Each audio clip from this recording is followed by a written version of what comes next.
तो रात में कर्फ्यू लग गया है, पर रात में रैली होती है क्या? रैली कब हो रही है? दिन में हो रही है। और इसीलिए क्या इन रैलियों को नेताओं को रोक देना नहीं चाहिए? Doctor Arvind Kumar, chairman institute of chest surgery, Medanta अस्पताल, गुरुग्राम से हमारे साथ जुड़ चुके हैं। सर, बहुत बहुत स्वागत है आपका।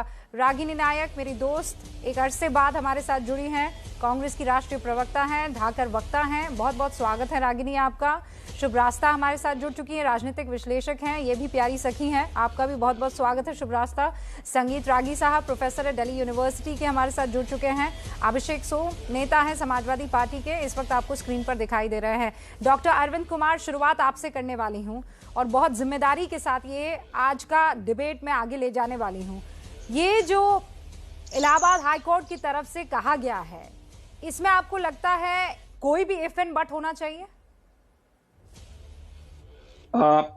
देखिए, मैं आपको इस सवाल का जवाब देने से पहले अगर आप 2 मिनट दें तो लास्ट ईयर की स्थिति और इस साल की स्थिति को एक परिप्रेक्ष्य में रखना चाहता हूं। अगर आप अक्टूबर नवंबर 2019 को देखें तो उस समय यूरोप के अंदर 2020 उस समय यूरोप में सेकेंड वेव चल रही थी। हमारे कंट्री में नंबर्स कम थे और हम सब बड़े कॉम्प्लेसेंट थे कि हमने तो कोरोना को जीत लिया। हमारे यहाँ रिलीजियस फंक्शंस हो रहे थे, सोशल फंक्शंस खुल गए थे और धड़ाधड़ पॉलिटिकल रैलियां हो रही थी। तो ये 3 चीजें थी और total go by two Covid appropriate norms जो थे वो किया गया था। और उस सब का क्या नतीजा हुआ, ये पूरे देश ने अप्रैल मई में सेकेंड वेव के रूप में देखा है। अब हम आते हैं करंट स्थिति पे। इस समय फिर एक बड़ी भयानक सी सिमिलैरिटी है लास्ट ईयर के साथ, कि लास्ट ईयर की तरह फिर यूरोप और यूएस इस समय भयानक नंबर से डील कर रहे हैं। हमारे नंबर आज की तारीख में अभी भी मैनेजेबल हैं, लेकिन सोशल डिस्टेंसिंग और मास्क को टोटल गो बाय करते हुए फिर से रिलीजियस फंक्शंस, सोशल फंक्शंस और उससे ज्यादा पॉलिटिकल रैली आप दिखा रहे हैं। इस पे मैं किसी पार्टी विशेष की तरफ मैं हर रैली को पॉइंट आउट कर रहा हूं।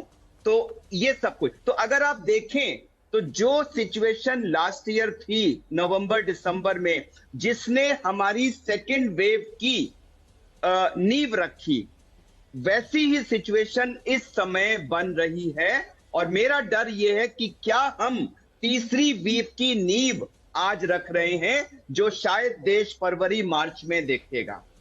इसलिए इस चीज को रोकने के लिए कदम उठाने का समय आज है, न कि फरवरी में, जबकि देश एक डिफिकल्ट सिचुएशन से पास हो रहा होगा। उसको रोकने के लिए जो भी कदम आज उठाया जाना चाहिए, मैं एज ए डॉक्टर उसको सपोर्ट करता हूं। ठीक है डॉक्टर साहब, आपने इन कम शब्दों में अपनी पूरी की पूरी बात कह दी है और आपने वो पुराना टाइम भी याद दिला दिया, और उस पुराने टाइम को आज की तारीख में कोई याद नहीं करना चाहेगा। और इसीलिए डॉक्टर रागिनी नायक, सवाल अब यहाँ खड़ा उठता है कि अगर आप लोग सब एक पेज पर आ जाएंगे तो रैलियां रुक जाएंगी, लेकिन नाना पटोले ये कह रहे हैं कि बीजेपी डर गई है। अरे, इलाहाबाद हाईकोर्ट ने कहा है, बीजेपी ने थोड़ा ही कहा है रैली के लिए। रूबिका, मैं भी ये बात मानती हूँ कि भारतीय जनता पार्टी और खासतौर से मोदी जी को उत्तर प्रदेश में अपनी हार स्पष्ट नजर आ रही है, लेकिन मैं उसे इलाहाबाद कोर्ट की टिप्पणी के साथ जोड़ने का काम आपके शो पर नहीं करूँ। आपने एक मुख्य सवाल आज पूछा कि क्या जान जहान नहीं होती, क्या जान सबसे बड़ी नहीं है? बिल्कुल, अगर आज जान है तभी हम कल कुछ कर सकते हैं, तभी जहान है, ये बार बार कहा जाता है। पर एक कहावत हमें और याद रखनी पड़ेगी, ठाक के 3 पात, यानी कि जहां कल थे वहीं शायद आज भी खड़े। तीसरी लहर आने वाली है कोरोना की। तमाम वादों के बावजूद 18 दिन में जैसे महाभारत खत्म हुई, कोरोना खत्म हो जाएगा। 31 दिसंबर 2021 तक पूरे देश को डबल डोज लग जाएंगी। ऐसे तमाम दावों और वादों के बावजूद आज आपके चैनल पर जो डॉक्टर साहब अरविंद कुमार बैठे हैं, वो भी वही बात कह रहे हैं कि जो सिचुएशन पहले थी वैसी ही सिचुएशन पर की कगार पर हम आज खड़े हैं। और हाईकोर्ट को फिर से ये टिप्पणी देनी पड़ रही है कि सरकार अब चुनाव रोकने का काम करे, यानी कि इलेक्शन कमीशन जो स्वायत्त संस्था है उससे अपील की, वो तो समझ आ रहा है, प्रधानमंत्री मोदी जी से भी वो अपील कर रहे हैं कि आप चुनावी रैलियों को रोकने का काम करें, क्योंकि व्यवस्था जिस तरीके से होनी चाहिए थी वो आज भी नहीं है। और इसीलिए ये आकलन भी हमें करना पड़ेगा कि जब स्वास्थ्य मंत्री देश के 3 दिसंबर को लोकसभा में जाकर ये बात कहते हैं कि 50% जनसंख्या को डबल डोज नहीं लगा है, एलिजिबल पॉपुलेशन को, यानी 46 करोड़ लोग अभी भी ऐसे हैं जिनको डबल डोज नहीं लगी है। बच्चों का क्या होगा हमें नहीं मालूम है, बूस्टर डोज कैसी होगी हमें नहीं मालूम है। तो क्या मोदी सरकार ये तीसरी वेव से पहले भी पूरी तरीके से विफल रही है? इस पर भी हमें सोचना पड़ेगा। अब दूसरी बात जो कि आ जाता है, जो आपने सवाल पूछा कि राजनीतिक दलों की क्या भूमिका है, तो मैं कहना चाहती हूं कि पहली और दूसरी वेव में मोदी जी ने ना विशेषज्ञों की मानी ना विपक्ष की सुनी।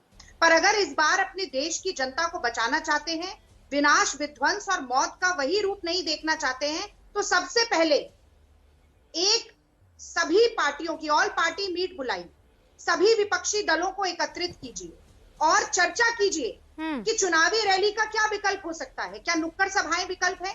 जैसा कि इलाहाबाद हाईकोर्ट ने यह भी कहा है कि टेलीविजन का माध्यम आप अपनाएं, तो क्या इलेक्शन कमीशन बजट बढ़ाने का काम कर सकता है कि टीवी के माध्यम से प्रचार हो सके? क्या सभी सारी काम की बातें मुझे आपकी 3-4 लाइनों में अभी दिखाई दी है, उससे पहले मुझे सिर्फ राजनीति दिखाई दी, लेकिन आप राजनीतिज्ञ हैं तो आप राजनीति करेंगी, मैं ये मान के चल रही हूँ। रागिनी जी, आपने अपनी शुरुआत, 1 मिनट खत्म कर लो रूबिका, 1 मिनट खत्म, 20 सेकंड। आपने ठीक कहा, हाँ आपने ठीक कहा। देखिए, जो राजनीतिक दल है उन्हें राजनीति तो करनी ही पड़ेगी, लेकिन क्या राजनीति एक सकारात्मक ढंग से हो रही है? इस पर तो बड़ा सवाल पूछा ही जाएगा। और वो सकारात्मक तभी हो सकती है जब सड़क से लेके संसद तक विपक्ष की बात सुने, क्योंकि विपक्षी दल भी तो जनता का प्रतिनिधित्व कर रहे हैं। ठीक है। और मैं तो ये जानना चाहती हूँ कि अकेले मोदी जी क्या बंद कमरे में निर्णय लेकर फिर से वही विनाश का मंजर दिखाएंगे? निगाहों में है जलती चिताओं का मंजर, चमकते हैं जुगनू तो दिल कांपता है। आप ही के चैनल पर बैठकर सारे कोविड के डिबेट मैंने किए थे, और आप गलत कह रही थी कि अपनी सारी पुरानी बातों को भूल जाइए। गलतियों को भूलना नहीं चाहिए, क्योंकि गलतियां अगर भुला दी जाएं तो दोहराई भी जाती है। ठीक है रागिनी, अब मैंने आपको पूरा मौका दे दिया अपनी बात, लेकिन मुझे लगता है हिंदुस्तान के आप 3 मिनट से ज्यादा अपनी बात रख चुकी हैं, और मैंने आपको इतना मौका दिया। आप राजनीति कीजिए, ये आपका काम है, कोई आपको नहीं रोक रहा है, लेकिन हिंदुस्तान जैसे आबादी वाले मुल्क में इतनी बड़ी तादाद में इतने शानदार तरीके से वैक्सीनेशन किसी और मुल्क ने किया हो तो आप मुझे बता दीजिए। ये फख्र की बात है। जिस तरीके से हमने कोरोना से हमने डील किया है, किसी और मुल्क ने डील किया हो, आप मुझे बता दीजिएगा। लेकिन एक सेकंड जवाब दीजिएगा। मैं कह रही हूँ आज वैक्सीनेशन को लेकर ये कोई नहीं कह सकता है, कोई और मुल्क नहीं कह सकता है कि हमने इतनी वैक्सीनेशन दी है। भारत और चीन के अलावा किसी की बड़ी जनसंख्या है? डॉक्टर अरविंद 20 सेकंड, फिर मेरे 3 और मेहमान हैं। मैडम, डॉक्टर मैं 1 मिनट, 31 दिसंबर तक पूरी देश की जनता को डबल डोज देंगे। 1 सेकंड, डॉक्टर साहब कुछ कहना चाह रहे हैं। रागिनी जी सुनिए, पहले तो आप कह रहे थे कि वैक्सीन है ही नहीं, पहले आप कह रही थी कि वैक्सीन है ही नहीं। मुझे मोदी जी का नहीं, मुझे हिंदुस्तान का महिमा मंडन करना है, और करूंगी, मैं बड़े गर्व से करूंगी। हमने जिस तरीके से डील किया है, कोई और मुल्क वैसे डील नहीं कर सकता था कोरोना से। रैली रोकने के टाइम पर आपको मोदी याद आ रहे हैं, प्रियंका गांधी की रैलियों पर आप नजर नहीं डाल रही हैं, राहुल गांधी की रैलियों पर आप नजर नहीं डाल रही हैं, आप लोगों की हो रही मीटिंग पर आप नजर नहीं डाल रही है। ओके, अब रागिनी जी मैं रोक रही हूँ। डॉक्टर साहब, डॉक्टर अरविंद और उसके बाद शिवराज साहब। ओके रागिनी जी, बस डॉक्टर अरविंद,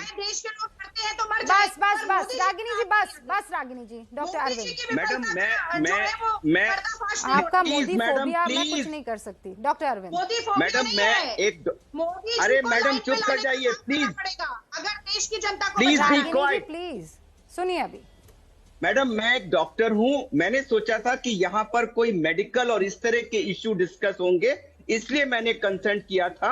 जिस तरह से ये मैडम बातें कर रही हैं, अगर ये पॉलिटिकल डिबेट है तो मैं आपसे करबद्ध हाथ जोड़ के माफी मांगता हूं कि प्लीज मुझे इस शो से साइन आउट करने की इजाजत दीजिए। मैं इस राजनीतिक पचड़े में इसे राजनीतिक में होने नहीं दूंगी, मैं इतना आपसे वादा कर लेती हूँ, ये राजनीतिक होगा नहीं सर। जानकारी देके मत बुलाइए ना, आपने पॉलिटिकल गेस्ट को बुलाया है। नहीं रागिनी जी प्लीज इतना सम्मान कीजिए, एक डॉक्टर है और वो देखिए आपकी राजनीति की वजह से आज डॉक्टर्स भी एक पेज पर नहीं आना चाहते हैं। डॉक्टर रागिनी आप तो प्लीज आप देखिए तो सही, मेहमान मैंने बुलाए और वो वहां से इसलिए चले गए क्योंकि आप यहाँ राजनीति करती आ रही हैं।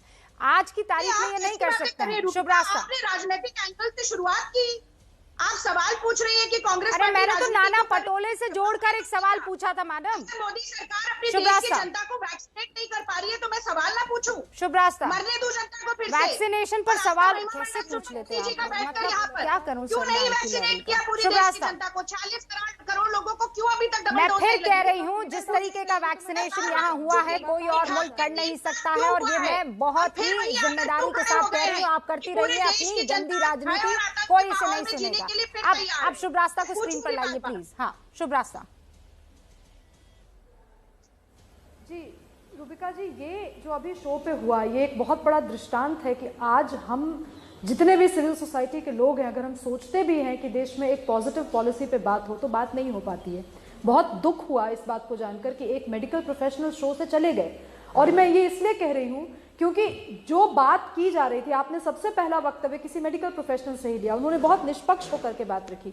इलाहाबाद हाईकोर्ट ने जो भी कहा, एक तो हाईकोर्ट को कहने की जरूरत नहीं पड़ती, अगर हमारे देश के जो पॉलिटिकल पार्टीज हैं, वो चाहे कोई भी पॉलिटिकल पार्टी हो, अगर वो जिम्मेवार तरीके से राजनीति कर रहे होते, अगर वो जिम्मेवार तरीके से चुनावी सभाएं कर रहे होते, तो इलाहाबाद हाईकोर्ट को बोलने की जरूरत पड़ती ही नहीं। भाई हमारे देश में जो 3 अंग हैं, लेजिस्लेटिव, एग्जीक्यूटिव और जुडिशरी, उसमें जुडिशरी का रोल तभी बनता है जब ये बाकी के जो 2 पिलर्स हैं वो फेल हो रहे हैं। अब रागिनी जी को बुरा क्यों लगा मुझे समझ में नहीं आ रहा है। वैक्सीनेशन की जहां तक बात है, आपने बिल्कुल तथ्यात्मक बात कही है।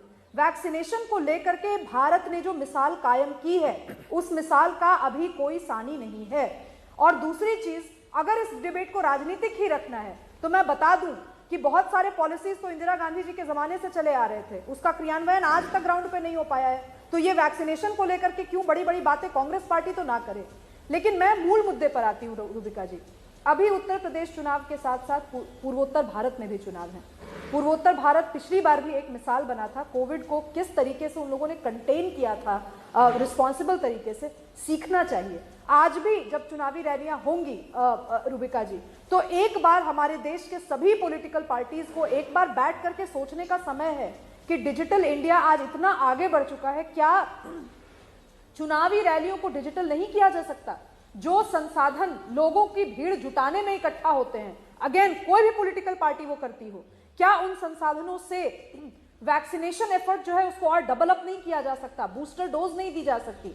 क्या उन संसाधनों को कंटिंजेंसी प्लान के लिए नहीं रखा जा सकता? यही रूबिका जी आपको ध्यान है, जब मई जून का समय था, जिस समय भयावहता से चीजें देश में सबने झेली हैं, एक एक फैमिली, एक एक मिडिल क्लास फैमिली भारत का सफर रहा है, हर फैमिली से किसी न किसी की जान गई है। उस समय हम सबकी हालत खराब थी, किसी को बेड दिलवाने के लिए, किसी को ऑक्सीजन सिलेंडर मुहैया करवाने के लिए। क्या अभी जो देश के संसाधन हैं वो पॉलिटिकल कंसल्टेंसी फर्म्स और रैलियों के ऑर्गेनाइजेशन में न जा करके क्या इन चीजों को सुदृढ़ करने के लिए यूज नहीं किया जा सकता? ये सवाल जनता के सामने नहीं है रूबिका जी, ये सवाल इस देश की पॉलिटिकल राजनीतिक पार्टियों के सामने है, और ये पार्टियां कितनी जिम्मेवार है ये तो जनता देख रही है। ओके रागिनी जी, मैं मौका दूंगी, लेकिन उससे पहले 2 मेहमान। अभिषेक सोम, दुर्भाग्यपूर्ण कह रहे हैं समाजवादी पार्टी के रामगोपाल यादव, ये दुर्भाग्यपूर्ण है कि आप ये अनुरोध करें कि आप रैलियों को रोक लें, ये कैसे अनफॉर्चुनेट है, आप मुझे बताइए। देखिए, मुझे लगता है कि अगर रोक लगनी चाहिए थी तो पश्चिम बंगाल के चुनाव जब, और उस समय कोरोना महामारी अपने चरम पर थी और लोग दिन रात मर रहे थे, तब लगनी चाहिए थी। और आज मुझे लगता है पूरे देश में सब चीज़ें सामान्य स्थिति में हैं, सब लोग अच्छे से अपनी व्यवस्थाओं में जी रहे हैं।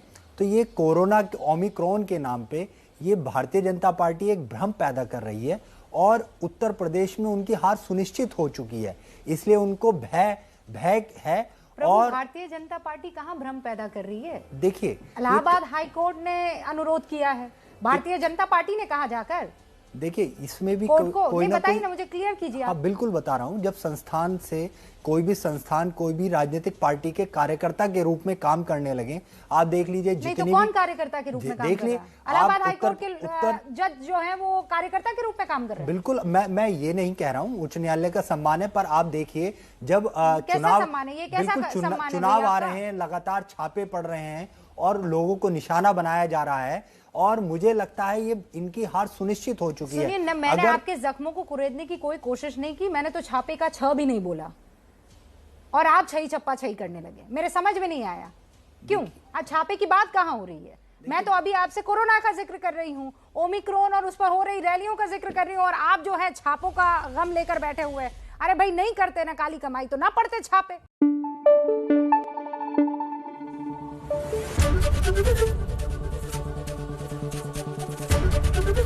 एबीपी न्यूज आपको रखे आगे।